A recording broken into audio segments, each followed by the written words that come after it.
Restylée fin 2014, la Focus reconduit en 2015 sa version musclée, appelée ST, en y ajoutant une nouvelle variante, la ST Diesel.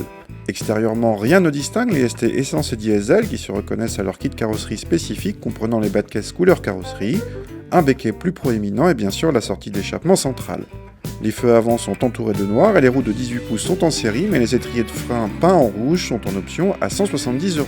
La Focus ST est proposée en berline 5 portes comme ici ou en break, en essence comme en diesel. En ouvrant la porte, on est accueilli par un seuil de porte rétro-éclairé et on remarque tout de suite les sièges spécifiques Recaro de série au bon maintien latéral. La Focus ST reprend la nouvelle planche de bord plus claire des Focus restylés récemment, avec un GPS certes optionnel, mais enfin pourvu d'un grand écran agréable. La Focus ST gagne en plus quelques manomètres au centre de la planche de bord, ainsi qu'un volant à méplat. À l'arrière, on retrouve une Focus normale, avec une habitabilité en dessous de la moyenne de la catégorie, pour les passagers comme pour les bagages. A défaut de sonorité sportive, le 2 litres TDCi a le bon goût de bien cacher sa sonorité diesel.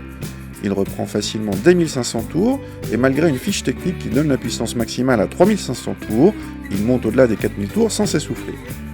La commande de boîte est précise et rapide. Sur les petites routes sèches de notre essai, les pertes de motricité et les remontées de coupe n'étaient que rares. La voiture est beaucoup plus ferme qu'une Focus normale, moins confortable que la nouvelle 308 GT, mais reste bien amortie, sauf sur certains revêtements d'autoroute.